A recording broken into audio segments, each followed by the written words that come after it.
Hey everyone, it's Jonathan and welcome back to the Disney Movie Marathon. Today I'm joined by Katie and Jenna and we're talking about the Disneyland ride slash short film slash Michael Jackson music video, Captain EO.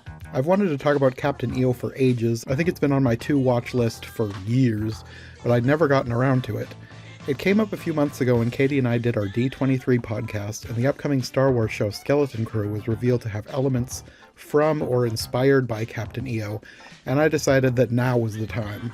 Katie and I scheduled our podcast, but a couple days before we were going to record, I mentioned it to Jenna, and it turns out she knows a lot about this ride, far more than either of us, so we had to have her join. I'm so glad I happened to mention it because this episode became something far more interesting than it would have been without her knowledge.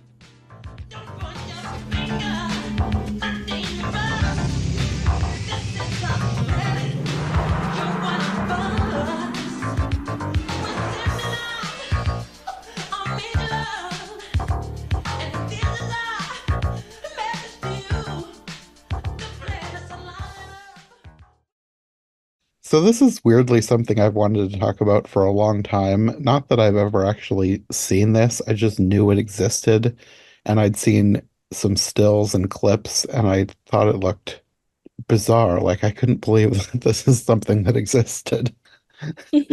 And then I finally watched it for the podcast, and I was like, this is even more bizarre than I thought it was.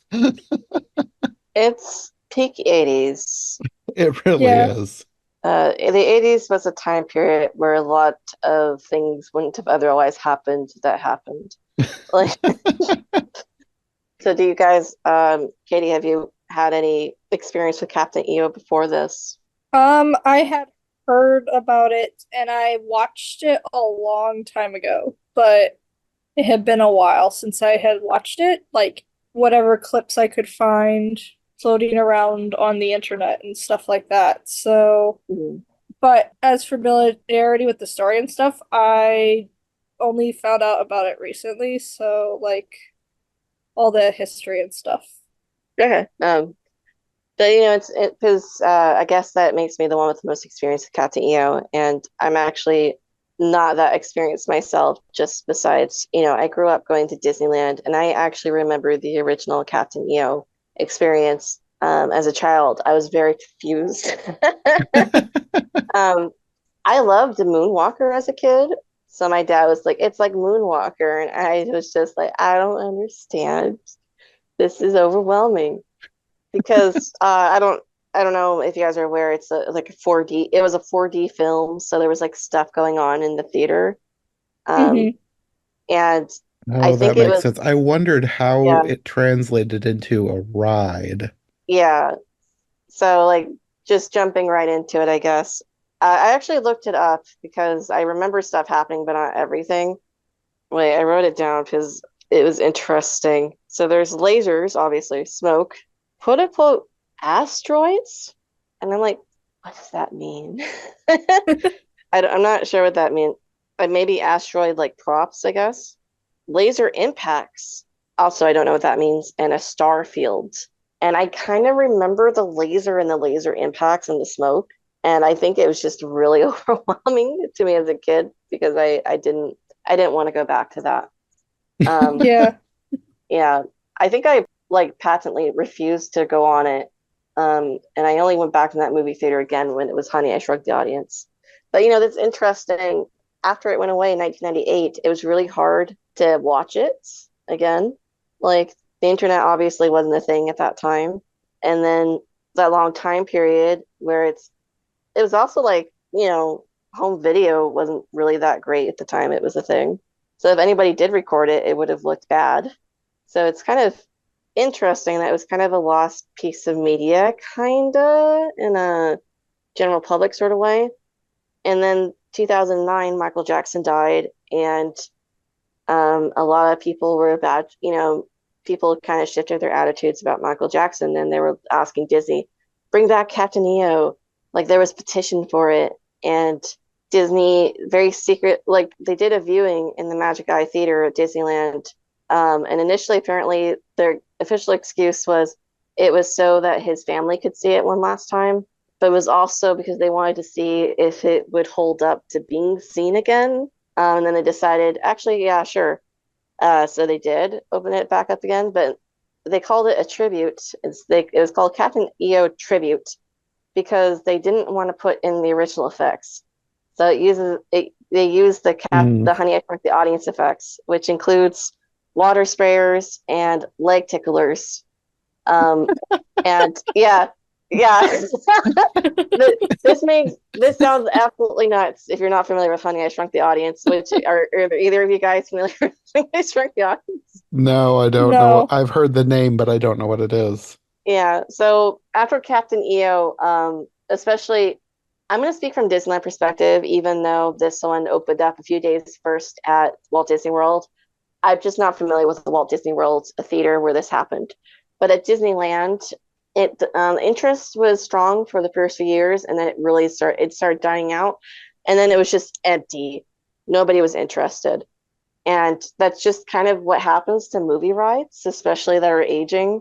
Interestingly, I believe Walt Disney World actually got rid of their Captain EO first for Honey, I Shrunk the Audience in 1984. And that's based off the hit movie at the time, Honey, I Shrunk the Kids. A huge franchise that nobody talks about anymore. My family was obsessed with that movie growing up. We borrowed the tape from the library all the time. It's so weird. It seemed like everybody was obsessed, and now we just forget it was a thing. Yeah. I actually never watched it as a kid. I finally watched it like a year or so ago, and it's actually pretty good. I don't know why we kind of forget it happened. I Um, haven't seen it since I was a yeah, kid, so it's nice to know that it holds up. You can't always trust that your childhood memories hold up with movies sometimes. yeah, I'm glad to give you that validation. It does hold up. I think the problem with the franchise though is they started going off on the sequels, and then in the parks they did this whole Imagination Corporation thing, which is really weird because it was like a juxtaposition of a corporation and imagination rolled into one.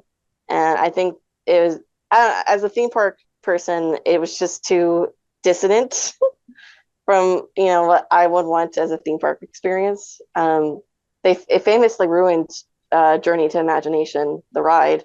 But anyway, stepping back, Honey, I Shrunk the Audience is you literally get shrunk as an audience, and there are portions of the show where actually it was a really well done show. I remember being really impressed at the time. So there's like shakers under the audience floor because at one point one of the kids picks you up and like moves you around, and it feels like you're being moved around. And at one point, the dog sneezes on you, so that's why there's water sprayers. Uh, and I'm trying to remember what the ticklers are from. I can't remember, but there was a point in the show where there was also a reason for you to get tickled.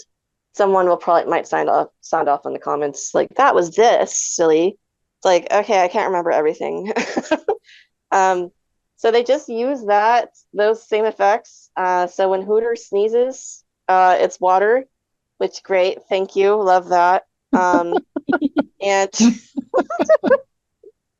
um, and when the Whip Warriors come out, they have the leg tickler, which I remember experiencing that during the tribute, and I was just like, I don't, why would you do this? And they use the floor shaking just for like the bass, and it's kind of obnoxious to be honest, because it was like the whole time during the ending of the film. Hmm. But yeah, so that's like kind of the context of watching it in the theme park. So do we know how a copy made its way online? Because if it hadn't been on YouTube, I wouldn't have been able to watch it.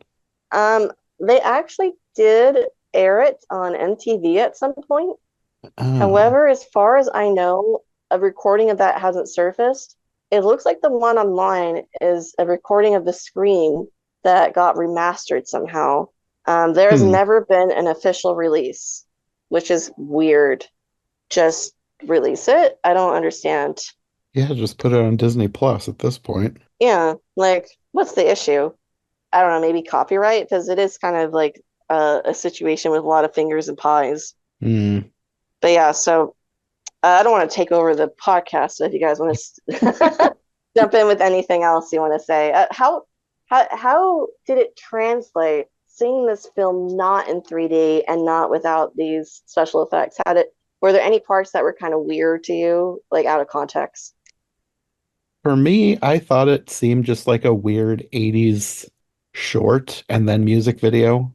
Mm, Like It was very strange because I don't know why, but I did not expect it to turn into a music video. I knew it was a sci-fi short, and I just thought it was going to be a weird thing with a bunch of aliens with Michael Jackson. I don't know why it did not even cross my mind that it was going to be a musical until the music started happening. I was like, oh, well, that makes sense. Yeah, it's true.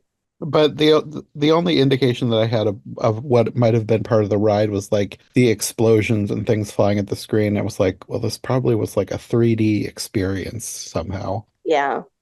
Like watching it in 2D for me was just kind of like, this is probably obnoxious if you're not familiar with how it's supposed to be. Like with the little fuzzball character going around everywhere too. The very beginning with The Rock, I think would be bizarre. I'm kind of surprised you guys didn't say anything about The Rock at the beginning. You're just staring at the spinning asteroid, and it's Yeah. why? I just assumed it was there because it was supposed to be like a 3D thing. Yes, it was. Yeah, so the idea was The Rock was in 3D, and reading that there was a laser effect, like impact effect, I think had something to do with the asteroid as well. So I guess it would have been more impressive. Um, but when you're just watching it, you're just like, yeah, that's a rock. We're just watching a rock. Okay.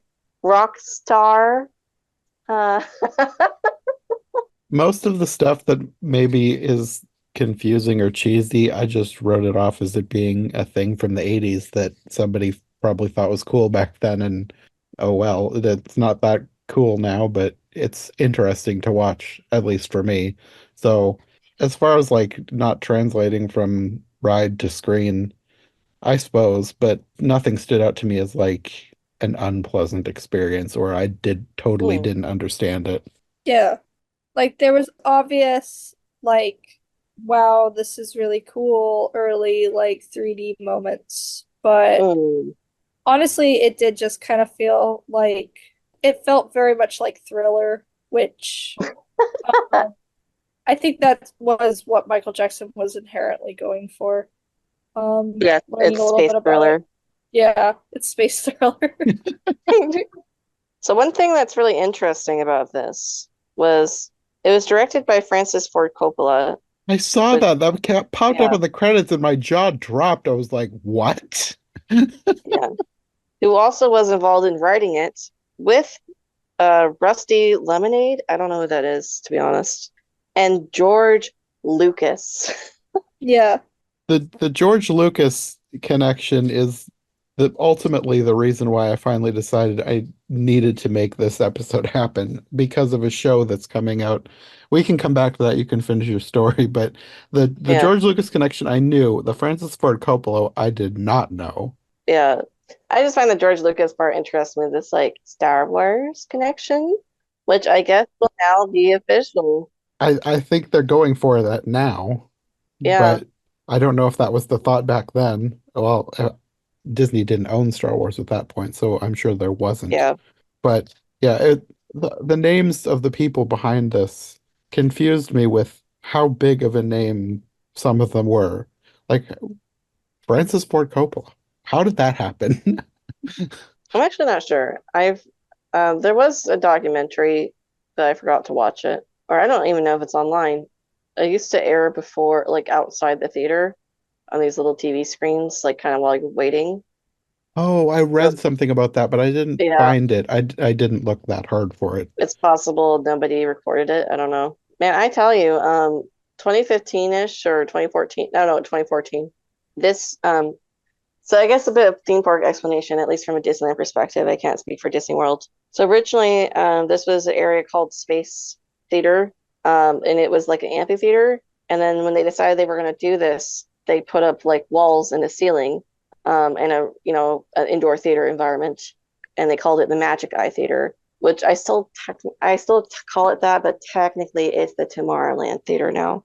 Did it have anything to do with the Magic Eye art that was so popular when I was a kid? I Like don't know, you'd like cross your maybe. eyes and like try and make a 3D image appear. I was never very Yeah, successful with that. maybe. Um, I think I'm trying to remember when Star Tours became a thing because George Lucas and Disney were getting very involved at that time. Let me just really quick look up when Star Tours happened. I'm pretty sure they happened like around the same Before, time. yeah, like just before this. So they had a working relationship, I guess you could say. Was it just before this originally, or just before this when it was revived? Okay, so the Star Tours opened at Disneyland 1987. Um, Really? It goes back yeah. that far? Oh yeah, Star Tours, yeah. The original Star Tours, not the Adventures Continue version. So it sounds like probably Disney might have already been courting George Lucas for a Star Wars connection, and this came up in the process. Huh. But at that time, the Tomorrowland was becoming really dated. Like we had New Tomorrowland in the 60s, and it just kind of throughout the 70s, it just got more and more dated.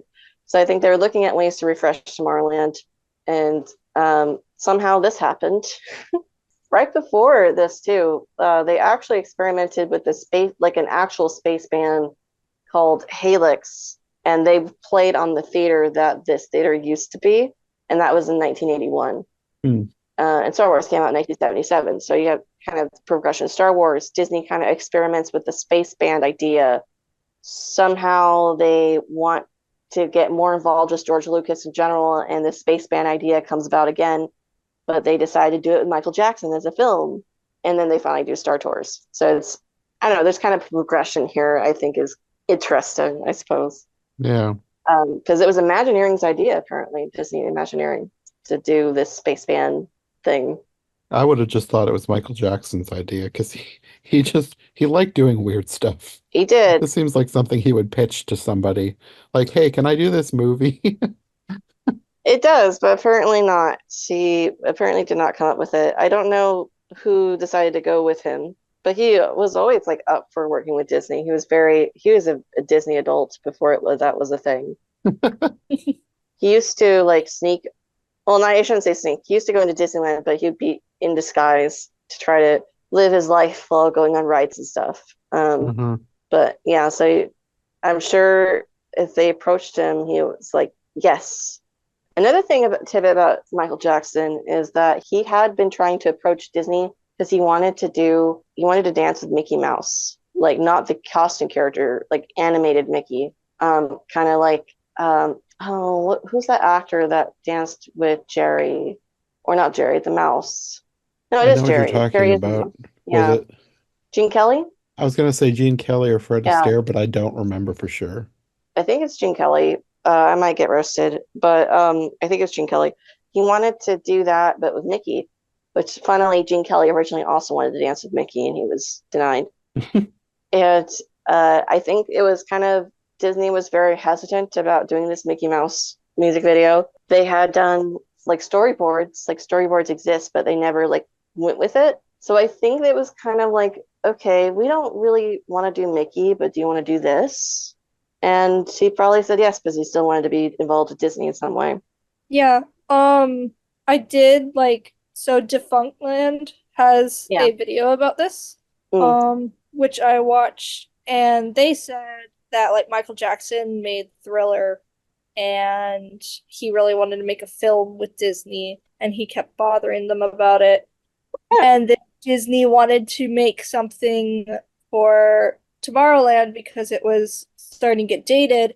Yeah. And they were like, Michael Jackson, do you want to be part of this? And he said, allegedly, I don't have a source, but he said only if Steven Spielberg or George Lucas is part of it. Yeah, you're And right. You did say that. Yeah. yeah, Remember and that. Steven Steven Spielberg was busy, so they got George Lucas because they were already working with him with Star Tours, I believe, was how it Yeah, all this is really the pure 80s, all by circumstantial accident. Just yeah. like everything just fell into place to make this. Man, those were the days, weren't they? So, Katie, if you watched the Defunct Land one, I saw the thumbnail. I should have watched it. Did they say anything about how Francis Ford Coppola became part of this? I think they mentioned it. There was a lot of this person came on because they knew that person and that person and this person. And so, because there was a lot of big names attached to this, Yeah. Yeah. like huge makeup artists, huge music people, huge special effects. I will admit that I did not like take notes, but I highly recommend watching the video because I think he does dive into kind of how everything panned out and like how each person was kind of picked, and it just but Yeah. it did really become like a big like coincidence that all these big name people came up and Disney was not happy because it got more and more expensive as the thing went on. Oh yeah, this was the most expensive built like it took 30 million to produce, which I haven't done the inflation for Wow. that, but I'm sure it's nuts. And it was the most expensive film by minute at the time.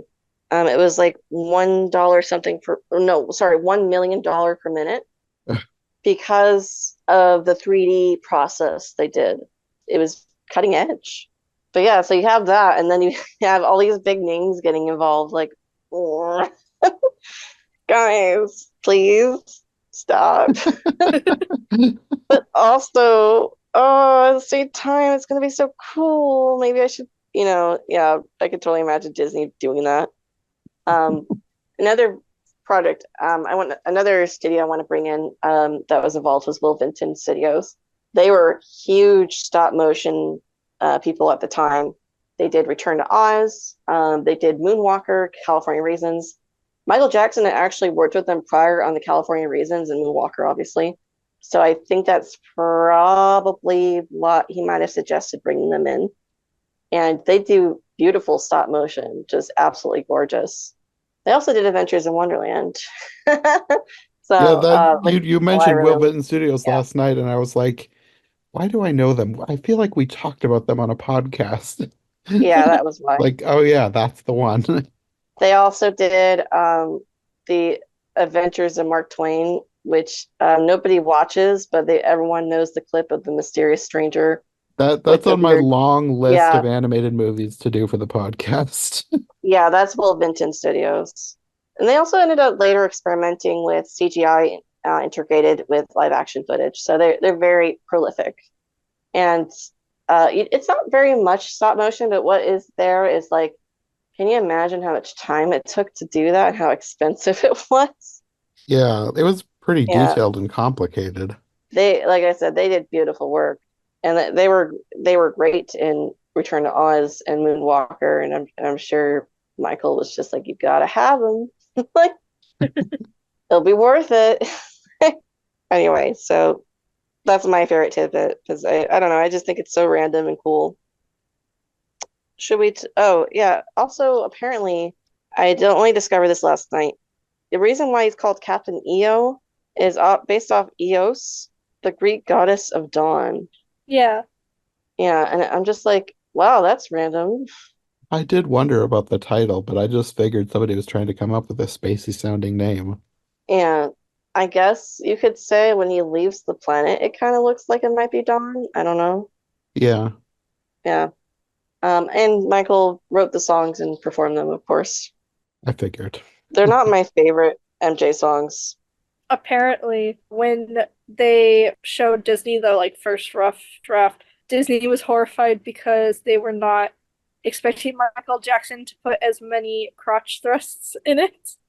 Oh, And so they cut as many as they could out of the film, but they had to keep some in. And I find it so it's like you hired Michael Jackson. What did you expect? yeah, it is very. What did you expect? Did you even give him any notes? Or anybody from Disney? Was anybody from Disney on set? Or did they Yeah. just bankroll it? That is a good question. I assumed somebody was, and they just assumed they knew who they were hiring. So they're like, okay, Croc shot away. You know, just, Well, let's talk about the reason that I finally decided that I needed to finally do this podcast. Because the most recent D23, they released the trailer for the new Star Wars show, Skeleton Crew. And suddenly everybody online was talking about Captain EO because there's at least one, but I kind of wonder if there's going to be more. I think there might be at least two in there. Creatures based on the creatures in Captain EO. So I don't know if it's a situation where they're just using Captain EO as inspiration or if they're now trying to say Captain EO is canon to Star Wars. I mean, I have seen people say that now. I mean, Captain EO has always been kind of described if Michael Jackson was in the Star Wars universe, which, yeah, I guess. Um, but yeah, a lot of people are saying this makes Captain EO canon adjacent, at least in Star Wars. Well, the main one that was in the trailer was the little cat butterfly teddy bear thing. Fuzzball, I think is the name. Let me look it up in my notes because I wrote notes. Yep, Fuzzball. And then I kind of wonder if the one named Hooter was the inspiration for one of the main characters because there's a little elephant child who's one of the main characters. And Hooter's uh, child, and he's just a deadbeat dad. like everybody had been talking about the character in Skeleton Crew as if he was the same species as Max Rebo, the piano player at Jabba's palace, the blue elephant guy. But then when I saw Captain EO and I saw the creature Hooter, I was like, that kid looks a whole lot more like Hooter than he does Max Rebo. Like I the have no face is context. I would have to look at a picture or something. the face. I'll find some pictures and then share them. The face Uh, of Max Rebo looks so different to the kid on Skeleton Crew, but the face of Hooter, even though he doesn't have all of the front-facing nostril things, it still looks a lot closer to him. he does kind of look like Hooter, except he doesn't have the nostril stuff. Yeah. So I'm wondering if they took more inspiration from Hooter than from Max Rebo. It'll be interesting once it's everything is out and official to see if he truly is the same character. Because right now, I don't think there's anything official online as to like direct names of all the species and who's featured here and like character backstories and whatever. We just have pictures.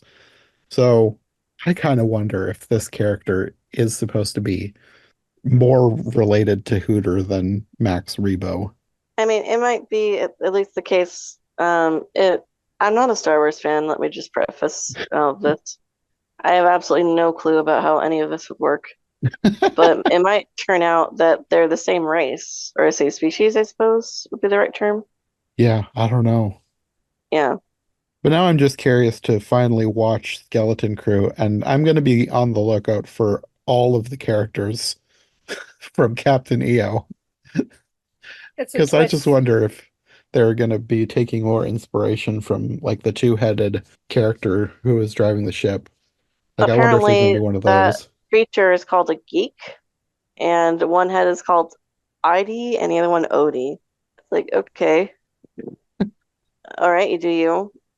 And then the robot guy was Major Domo with Minor Domo. Why? Why does he have a little man?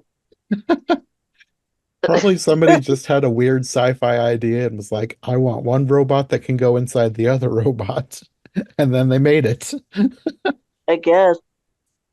And then obviously Hooter, which, oh my God, I think Hooter is the most said word in this entire short.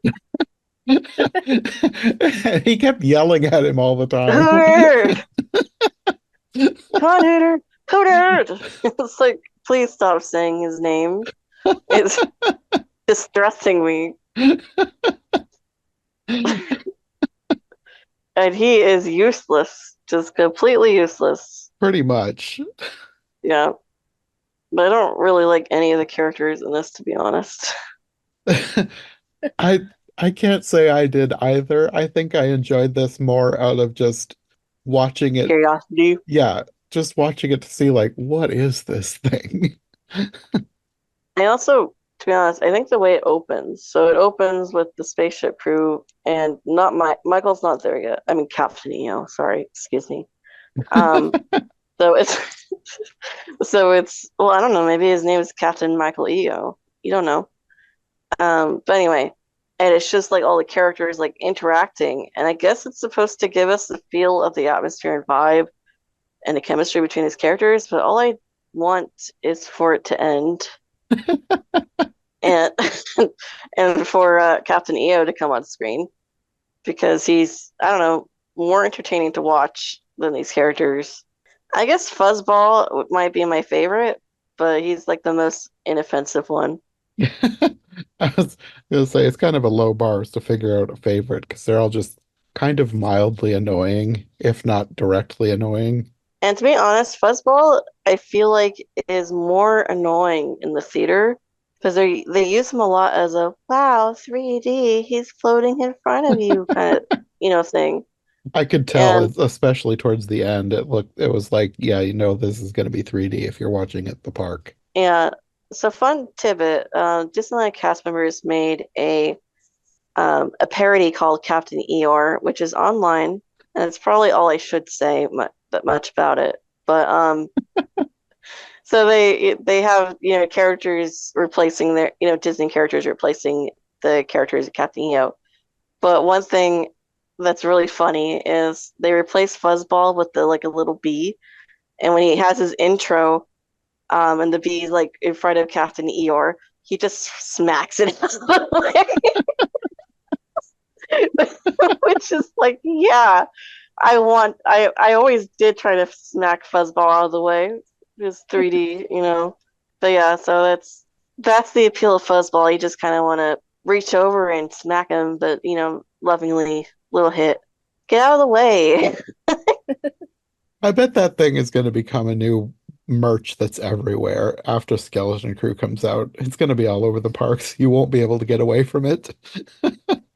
I think out of all the merch, because sometimes they have tried Captain EO merch. Out of all of it, Fuzzball and Hooter do the best, I think, for merch opportunities. Everyone else is kind of, mm. So Fuzzball, I'm sure, will probably be the most popular. So that Captain Eeyore thing, where did that come from? Like you said, cast members made it, but it wasn't official, was it? No, it was meant for like if I understood this correctly, it was kind of a party thing that they would host and they would do like a video every year. Oh, This used okay, to I get be, it. yeah, it used to be a lot more common back then, and it went up to like the 2000s. And Captain Eeyore was probably like one of the better ones, so it got like copied around the cast member circle and taken home. As you know, at the time, Disney was just like, yeah, whatever. What are you gonna do? Post it on something that doesn't exist yet? And technically, I think it did, but it wasn't internet like the way we know it today. And it stopped in like in the 2000s when YouTube started becoming a thing. From what I understand, they told when they did they still kept doing these kind of videos, but they told characters it could absolutely never get out on the internet. But then one did, and they started like shutting down this kind of stuff. So Hmm. it's no longer you make a parody like this. Or if they do, it's way I have seen clips of like little things that they film, but they're way more tame and it's company controlled. It's not in cast member hands anymore, Hmm. which is kind of sad. But yeah, if you haven't seen Captain Eeyore, I highly recommend it. To be honest, I think it's really funny and I like it more than Captain EO. I'll try to remember to put the link you sent me into the Yeah, description so people can find it. I think what's fun about Captain Eeyore is that, remember that there was no way to watch this besides going in the theater and watching it. And they mimic so many of the shots and all the dance moves and everything. Like clearly they had to watch a Captain EO a lot to do this. And so it's really fun in that sense of like, wow, what dedication. Yeah, really. Because I could tell that a lot of the shots were like spot on. Yeah.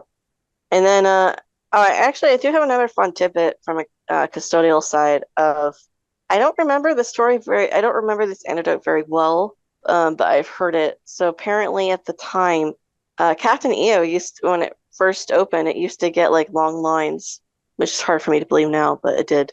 And the theater would get absolutely trashed. So the custodial lead at the time would gather like everyone up in the land, like, it's a run. We got to do a Captain EO run. And they just, as quick as they could, because the way the attraction is set up is you have somebody watching the show, they leave the show, and as they're leaving, the new set of people comes in. And there'd be set times throughout the day when they wouldn't let them come in to do like these runs of custodians frantically going through the seats and getting trash. All the custodians they could get to be as quick as possible so the next batch could come in. It sounded nuts. That sounds very unpleasant. Yeah, I'm sure it was. Probably was a lot of popcorn and stuff. But yeah, so just I don't know, fun operational tidbit, I guess, of how this would have operated. And I'm sure it was the same at Walt Disney World in terms of having to clean up the theater in between shows somehow. Oh, that was going to be another question I asked. Was it played at both parks? Oh yeah, both. Well, it was actually played all around the world. It was at Disneyland Paris as well and Tokyo Disneyland. Okay. They closed at various times, and I wouldn't be able to tell you like when one closed. I think Disneyland Paris was technically the last one to close their Captain EO for good. So the tribute, quote unquote tribute one was 2009 to 2015, and I think they were the ones to stop in 2015. Also, another fun tidbit, apparently it was filmed the entire time they did the tribute. And I heard from someone who worked that attraction that they did digitize it, but then they decided to just take it out because people weren't seeing it anymore. So it is digitized. In the Disney vault. In the vault.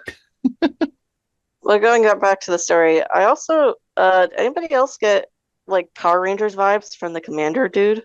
Oh yeah. I was kind of getting Power Rangers vibes from a lot of things in this. I'm not a Power Rangers fan, to be honest. I think my cousin was more into it than I was. I watched this some when I was really little. Yeah. It's like, you look like the dude they talk to. No idea what that is or what his name is, but you look like him. It's interesting. It's kind of like a hologram, and they're able to block his eyes. That was another thing that was just like, yeah, okay, whatever. It's the 80s. This Yeah. makes no sense, but whatever. In the Captain Eeyore version, I think they put tape over his eyes. Yeah.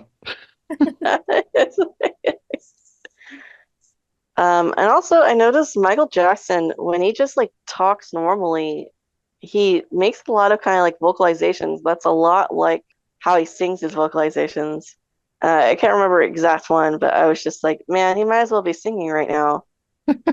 Like, woo! Like he did that at some point or something. I'm not super familiar with Michael Jackson, so I don't really know how much of this was him being a character and how much of this was him being himself. I just kind of assumed it was him being himself because he was just kind of an eccentric guy. My knowledge of Michael Jackson starts and stops at Moonwalker, and that is pretty much it. And Thriller. Mine was mainly from the music video from Free Willy because we borrowed that tape from the library a lot. That's a pretty obscure way to know him. Well, we didn't Yeah, have cable. We just mainly watched PBS and borrowed movies from the library. So I guess you got to find out about it some way. Mine was Free Willy. did you have any previous connection to Michael Jackson before this, Katie? Um, I've heard some of his songs. I haven't seen any of his movies, or I've seen a couple of music videos.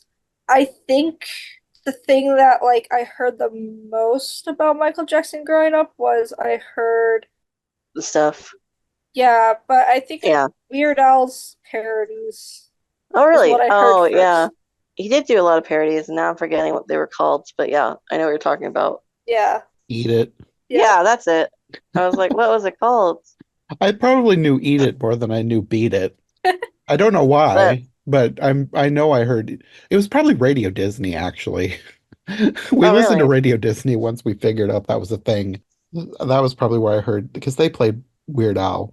So that's probably where I heard Eat It Did you know the Radio most. Disney briefly broadcasted from Disneyland across from where Captain EO is or was? Huh, So that's fun. interesting. Yeah, but I'm not going to go on a tangent. I say going on a tangent. We could talk about it later because I think one of these days we're going to do a Disney Mania episode. So we can talk Oh about Radio Disney at that yeah. point. All right, you're on. I will. Um, so I'll save the one other little tidbit for that. But yeah, I loved Moonwalker when I was a kid. But Moonwalker is really weird. It explains a lot about me now, when I watched it again. And but I don't even know what it is. I know the name because I've seen it in his IMDb, but I don't know what the movie is. I recommend watching it at least once in your life because it's an experience. Okay. But anyway, but Moonwalker, he's very much a character. And I don't know, I guess that's just kind of how Michael Jackson was as an actor slash character. You just, it's just kind of him all throughout. You can't really cut a boundary in between who he was as a person, who he is like depicting. It's really Hmm. difficult. It's kind of all blurred. Even when he was playing himself, which Captain EO is essentially himself, let's be real. It's just Yeah. him. It's just Michael Jackson in a spaceship. Maybe some Michael Jackson fans will be like, no, actually, he is putting on a character. It's like, okay, but it doesn't look like it to me. And I guess the only other note I wrote about the story is I think it's really funny that in the context of a theme park show that the Supreme Leader says she's going to turn them into trash cans. Um, I thought that was a very weirdly specific threat. line. Yeah. I thought that was weird when I was a guest, but now like I'm kind of like, oh, maybe they were being kind of on the nose about it being a theme park. I do not want a Hooter trash can. We didn't really talk much about the Supreme Leader yet. It was Angelica Houston. Oh yeah, She looked like she was some sort of a Doctor Who creature, but designed by H.R. Geiger. yeah. It's she looks nuts, Yeah, but she's really good at it though. Like she just kind of commits. she really did. That Yeah, was a bizarre character, but the whole thing was bizarre, so she fit right in. yeah. Like she understood the assignment and she just went for it.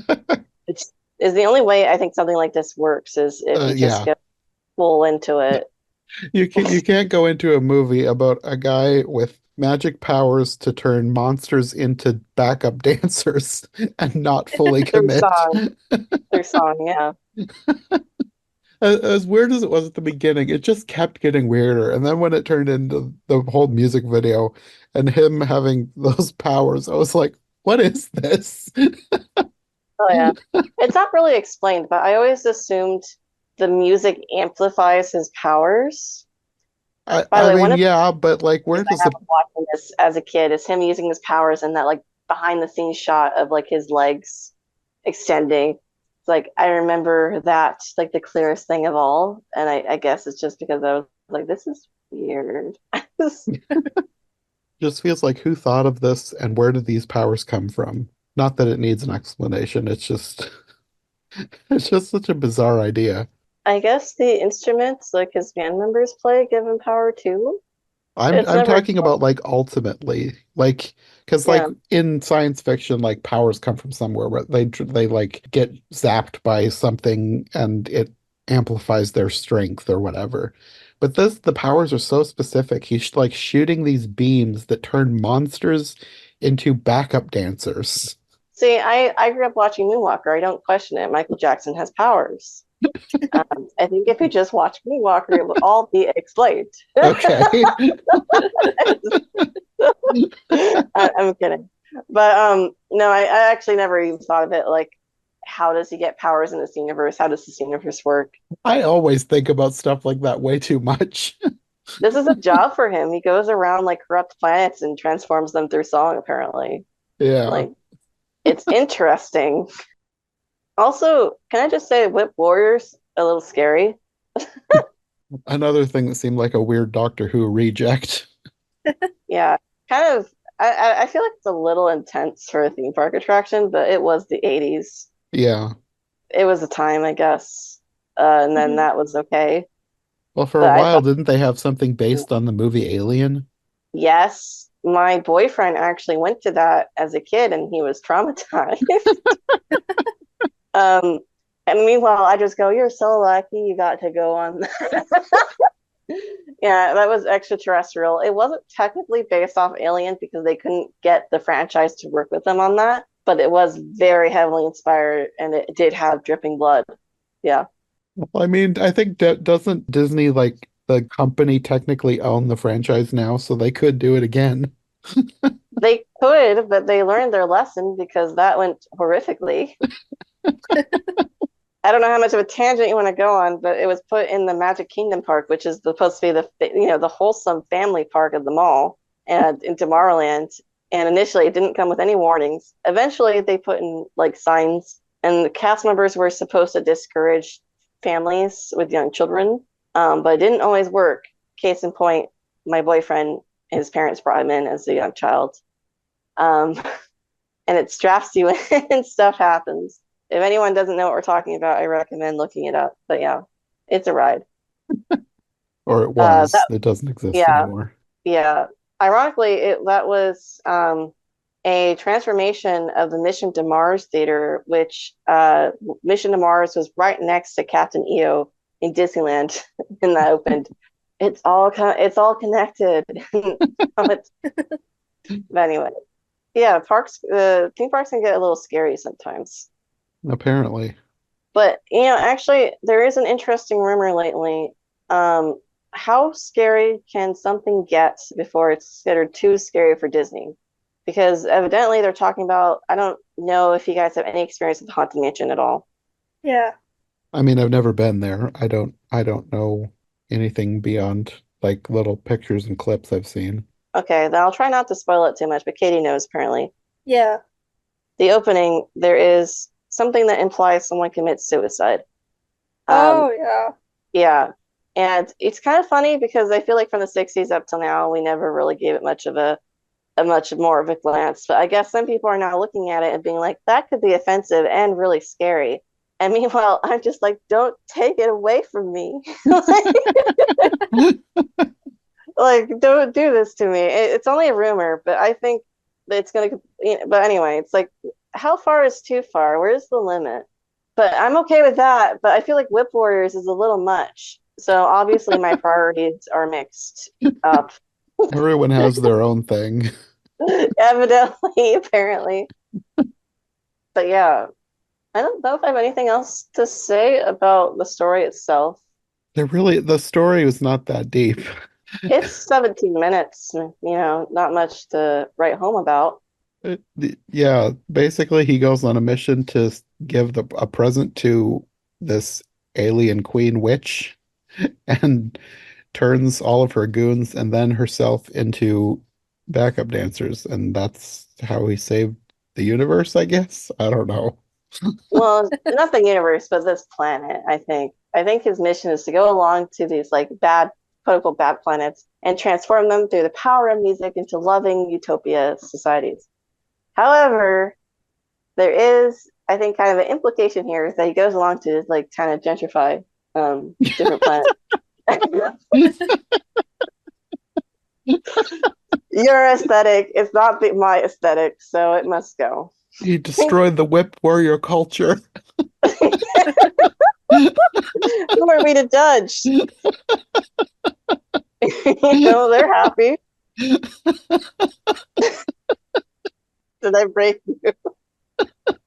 But I do think it's kind of interesting because we don't really hear about like whether the supreme leader is planning to, take over other planets or anything. I don't remember anything like that.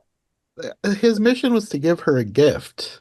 Yeah. So I don't know. I like everything was confusing, but I chalked it all up to it being the 80s and it being weird. So then it didn't bother me like it would if this was something they made today.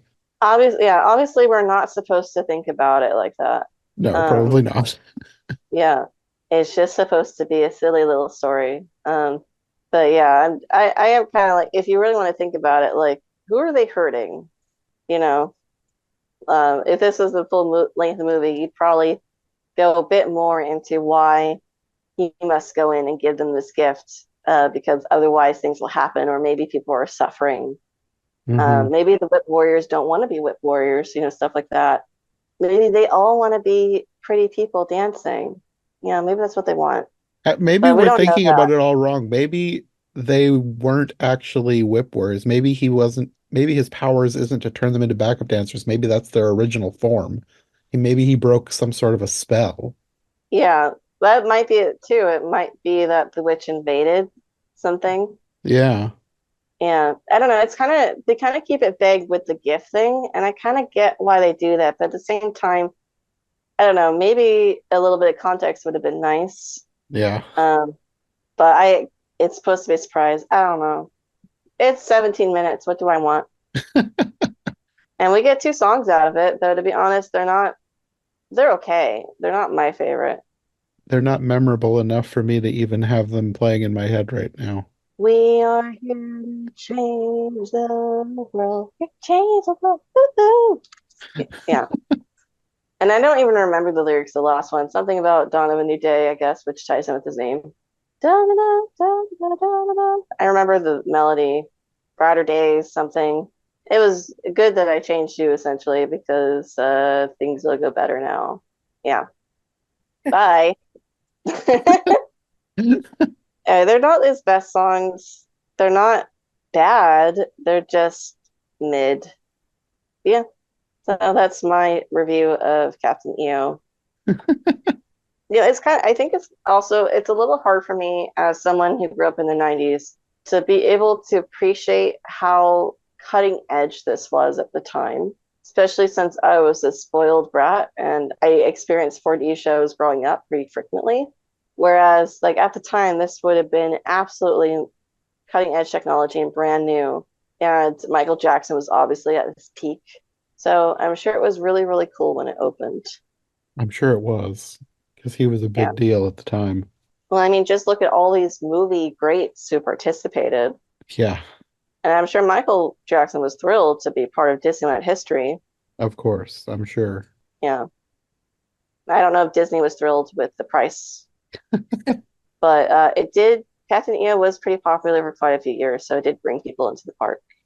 I mean, even if it wasn't that great, if it was still there, if I were to ever go, I would go. Just I because mean, I would want to experience it. it's kind of funny though, because it's a unique experience that you still cannot see at home very well. The video on YouTube is great for what it is, but it's not an official piece of media, and you can't watch it in 3D. Yeah. To watch it the way it was intended with 3D, you have to be in one of the theaters to watch it. Hmm. But now you can't. But we've done it twice where it goes on for way too long. Nobody wants to see it anymore. So everyone wants to see it. Then it's like, yay, it's here. Now I'm bored of it. Bye. And then it goes away. People are like, man, I missed that. I want to see it again. Great. All right, I'm bored now. Bye. It's just, but there's no way to see it now in the way it's intended, not even with 3D. So it's interesting. It's like in a way, it's not lost media; it's a lost experience. Mm. Because even when it was brought back, it was not brought back the way it was intended to be seen. Man, is there a lost experiences wiki? That would be interesting. That probably would get really long because people would put all sorts of things that they will never be able to experience. Yeah, that is kind of like I could think of a lot of events that I could think of as lost experience events, and I can imagine some people just be like, one time there was a karaoke night at my bar that I didn't go to.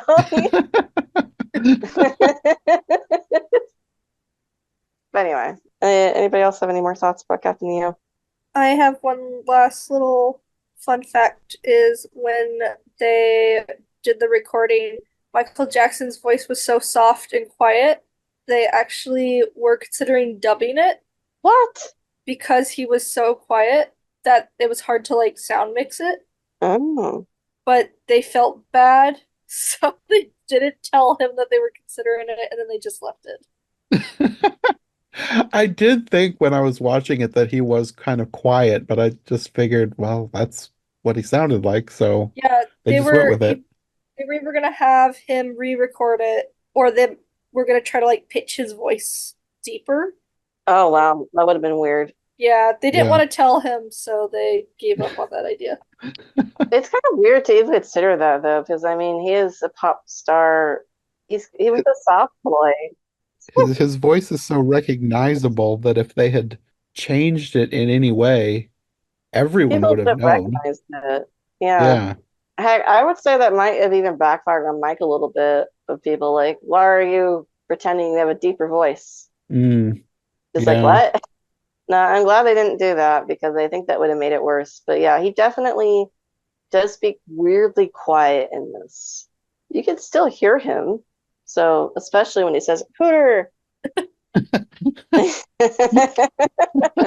The many, many times he says Hooter. You can make a compilation. Hooter, Hooter. That sounds like something that someone would do. Michael Jackson fans, where is your Hooter compilation? Just saying. But anyway, yeah, so I'm glad they didn't do that. Thanks for sharing that tidbit. I didn't know that. Well, I think that's probably all we have to say about Captain EO. We've already talked for like 5 times as long as this short was, Yay, or at least 4 times. content. I mean, it's a really interesting piece of Disney history. It's always been on my list of things that I should talk about one day, so I'm glad to finally check this one off the list. I'm glad to have come in last minute. It was fun.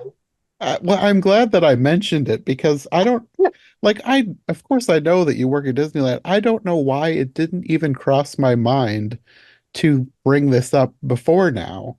Because To be like of course fair, you should have some knowledge of Captain EO. to be fair, it did close before I started working there, so That's probably maybe why I didn't think of it because like when I think of you there now, I mostly just think of what already exists, and this is something that yeah. was so long ago that it never crossed my mind to even talk about it to you.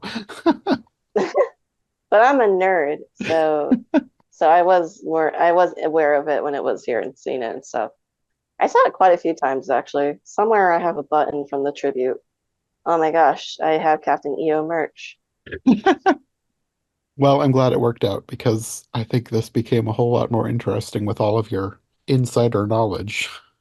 Yeah, of course, and it was fun to talk about it with people, And especially we would have never known about Captain Eeyore if I hadn't mentioned it to you, because I would never have found that.